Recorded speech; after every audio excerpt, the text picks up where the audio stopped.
حضرت بشر حافی رحمت اللہ علیہ سے سارا زمانہ پیار کرتا تھا. بغداد کا ایک تاجر کہتا ہے مجھے نہیں بابا اچھا لگتا تھا. ہمارا اپنا اپنا ذہن ہے نا, ہم کہتے ہیں میں نے جدھر ساری دنیا جا رہی ہے وہاں نہیں جانا. کہتے ہیں کہ وہ بابا مجھے نہیں اچھا لگتا تھا نا کہ سارا بغداد عزت کرتا. کیوں نہیں اچھا لگتا تھا؟ کہتے اس لیے کہ بابا نہ صرف فرض مسجد میں پڑھتا تھا, باقی نماز گھر جا. تو میں کہتا تھا اتنا ولی ہے تو باقی بھی مسجد میں پڑھے. کہتے ایک دن میں نے کہا جسوسی کرنی ہے اس کی, جو کہ اسلام میں منع ہے. کہتے حضرت بشر حافی رحمۃ اللہ علیہ نے جمعے کے فرض پڑھے, فرض پڑھ کے نکل گئے دوڑ کے. فرماتے ہیں میں پیچھے ہو گیا. میں نے کہا میں نے سنتیں چھوڑ دی ہیں پر اس کا پتہ کرنا ہے, سنت نفل بعد میں پڑھوں گا. کہتے ہیں حضرت بشر حافی جلدی سے نا کہ کباب والی دکان پہ گئے, وہاں سے کباب خریدے. اور میں نے کہا بوڑھے کی عمر دیکھو اور اس کے ذائقے دیکھو, اس عمر میں بھی کباب کھائے گا. اوئے ہوئے, مولوی کو روٹی نے ستایا تھا اس لیے سنت اور نفل چھوڑ آیا ہے. کہتے تھوڑا سا وہ آگے بڑھے تو نان بائی کی دکان سے نا نان خریدے. میں نے کہا دیکھو یار, دیکھو اس کے ذائقے, گرم نان کھائے گا. بہت سارے لوگ بغداد میں رات کی روٹی کھاتے پر یہ گرم کھاتا ہے. کہتے ہیں حضرت وہ نان اور کباب لے کے نا جنگل کی طرف مڑے تو میرے دل میں خیال آیا یار بڑا ہی اس آدمی کا عجیب ذہن ہے, یہ اب سبزے پہ بیٹھ کے یہاں موج کرے گا, کھائے پیے گا, اور سنت نفل چھوڑ دی ہے نا, ہزاروں مرید ہیں. کہتے ہیں حضرت جنگل میں داخل ہوئے, تھوڑا سا سفر کیا تو کچی آبادی آ گئی. کچی آبادی, ایک کچے مکان کی ٹوٹا ہوا دروازہ, باہر سے کنڈی لگی. بغداد کے ننگے پاؤں چلنے والے ہزاروں مریدوں کے اس پیر نے کنڈی کھولی, اندر گئے. ایک فالج زدہ بابا جی بیٹھے. کہتے حضرت بشر حافی نے اپنی پگڑی کھولی اور اس آدمی کے منہ سے پانی نکل رہا تھا, لال ٹپک رہی تھی.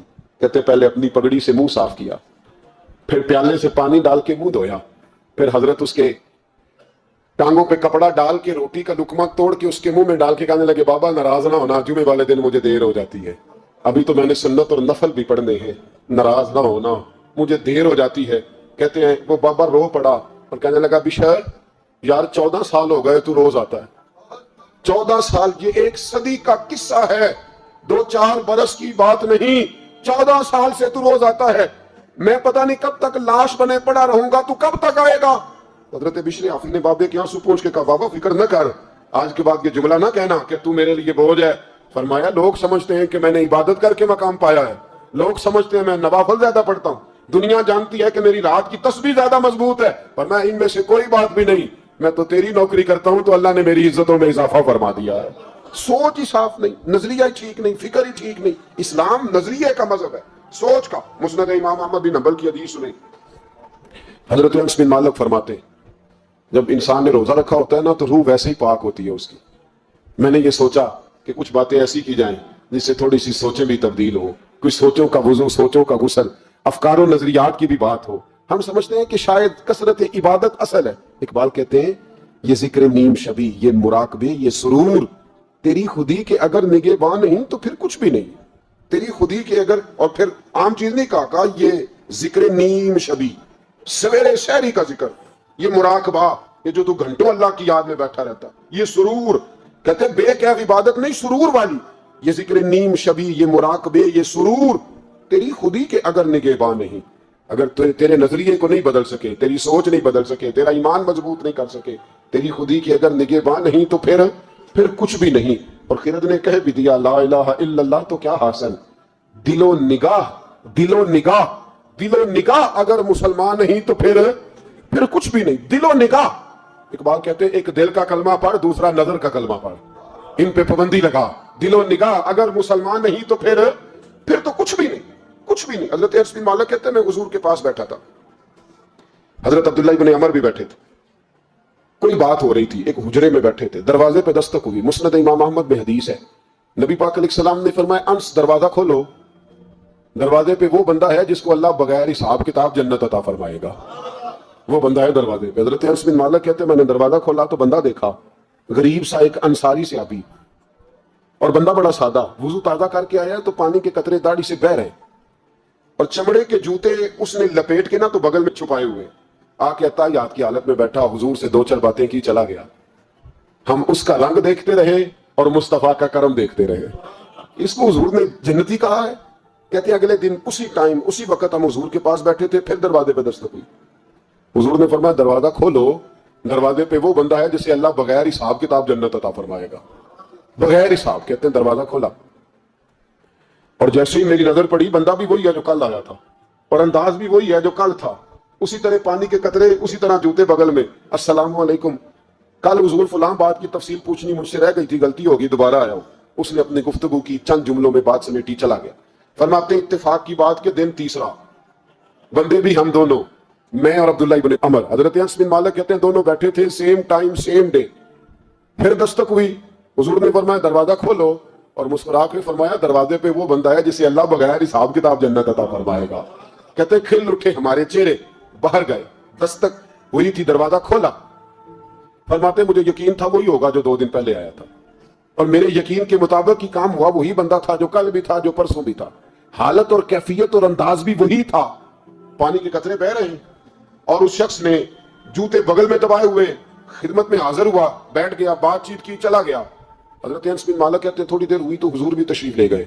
حضرت عبداللہ ابن عمر مجھے کہنے لگے یار ویسے کتنے اس کے نصیب ہیں، کتنے نصیب ہیں، کوئی آیا لے کے چلا گیا، کوئی آیا لے کے چلا گیا، کوئی عمر بھر بھی نہ پا سکا، میرے مولا تجھ سے گلا نہیں، یہ تو اپنا اپنا نصیب ہے، یہ تو اپنا اپنا، اور نہ کسی کی حال پہ طنز کر، نہ کسی کے غم کا مذاق اڑا، وہ جسے چاہے جیسے نواز دے، یہ مزاج لطف رسول ہے صلی اللہ تعالی علیہ وسلم۔ کہتے ہیں ہم لوگ گفتگو کرنے لگے، عبداللہ بن عمر مجھ سے کہنے لگے یار ویسے پتہ کرنا چاہیے یہ کون سا عمل کرتا ہے، پتہ کرنا، ایسے ہم نہیں پتہ کرتے کہ یہ بندہ بڑا چمک گیا، پتہ کرو کون سا کاروبار کرتا ہے، ذرا اس کی جاسوسی تو کرو۔ اور بندے بھی بڑے سمجھدار ہیں، وہ سائیڈ بزنس نہیں بتاتے، وہ کہتے ہیں وہ جو میرا علیحدہ ہے وہ نہیں بتانا، کہیں یہ نہ شروع کر لے۔ حالانکہ انسان کے پاس جو خوبی، جو اللہ نے اسے دولت دینی ہوتی ہے، وہ اپنا اپنا نصیب ہوتا ہے، وہ گھر میں بیٹھے بھی اللہ عطا کر دے۔ وہ کہتے ہیں کہ پتہ کرو کیا عمل کرتا ہے، تو حضرت عبداللہ ابن عمر کہتے ہیں میں اس کے پیچھے ہو گیا، اس سے سلام لی، تو میں نے کہا مجھے 2-3 دن کے لیے مہمان بنا لو گے، مان نہ مان میں تیرا مہمان، 2-3 دن کے لیے مہمان بنا لو گے؟ تو کہتے ہیں مجھ سے کہنے لگا کوئی گھر میں جھگڑا ہو گیا، کیونکہ پڑوس میں تو تمہارا قریب ہی تو تمہارا گھر ہے، میرے مہمان بننے کو جھگڑا ہے؟ تو میں نے کہا چلو ایسے ہی سمجھ لو اور مجھے مہمان بنا لو۔ کہتے ہیں میں 3 دن اور 3 راتیں اس شخص کے ساتھ رہا، وہ کتنا صدقہ کرتا ہے میں نوٹ کرتا رہا، نماز کتنی پڑھتا ہے، اس کا کیا، میں چاہتا تھا کہ وہ عمل مجھے ملے، اس کی برکت سے مصطفیٰ نے اسے 3 مرتبہ جنتی فرمایا ہے، تاکہ وہ کیفیات مجھے بھی ملیں۔ حضرت عبداللہ ابن عمر کہتے ہیں کہ میں نے کوئی خاص چیز نہیں دیکھی، وہ عشاء پڑھتا تو فجر تک بستر پہ کروٹیں لیتا، اور میں الحمدللہ اٹھ کے تہجد بھی پڑھتا، نوافل بھی پڑھتا، کہتے ہیں وہ 1 سپارہ پڑھتا، میں 3 پڑھتا۔ فرماتے اس نے 3 دنوں میں کھجور بھی صدقہ نہیں دی کہ کھجور بھی، اور میں نے بڑے بڑے غریبوں کی مدد کی۔ میں کہنے لگا کہ عمل تو میرا زیادہ ہے اس سے، پھر خوبی کیا ہے؟ خاص توجہ کرنا، اسلام اور دین کا جو فکری اساس ہمیں صحابہ نے دی۔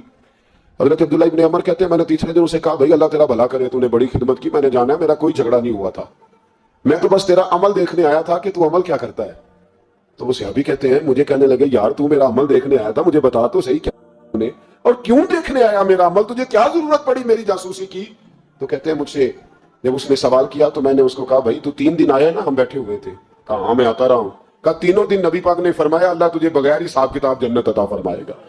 تو میں چاہتا تھا کہ میں ذرا جاسوسی کروں، ذرا دیکھوں، کھوج لگاؤں کون سا ایسا عمل ہے، آپ بھی ذرا دھیان دیجئے گا کون سا ایسا عمل ہے۔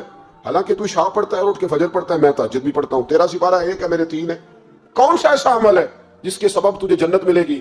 کہتے ہیں وہ صحابی کہنے لگے یار کوئی ایسا عمل نہیں، کوئی شے نہیں، میں اس قابل ہی نہیں، من آنم کہ من دانم، جو میں ہوں مجھے پتا ہے۔ کہا پھر کوئی بات تو ہوگی، تیری مہربانی بتا دے، میں نے 3 دن 3 راتیں محنت کی ہے، بتا دے۔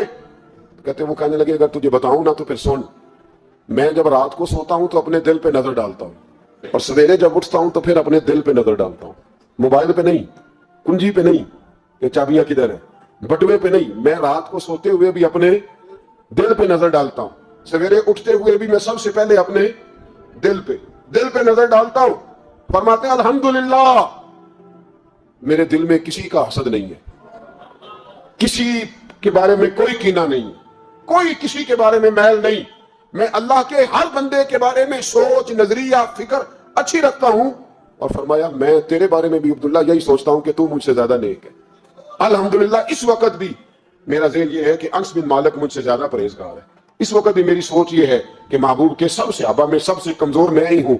نبی عبداللہ ابن عمر کہتے ہیں میں نے اس کا ہاتھ چوما، میں نے کہا سمجھ آ گئی ہے، تیرا نظریہ، تیری سوچ پکی اور سچی مسلمان ہے، تو دل اور روح کا مسلمان ہے، تو نظر اور روح کا مسلمان ہے. یہ سبب ہے کہ اللہ کے رسول نے زمین پر چلتے ہوئے بھی تجھے 3 دفعہ جنت کی بشارت عطا فرمائی.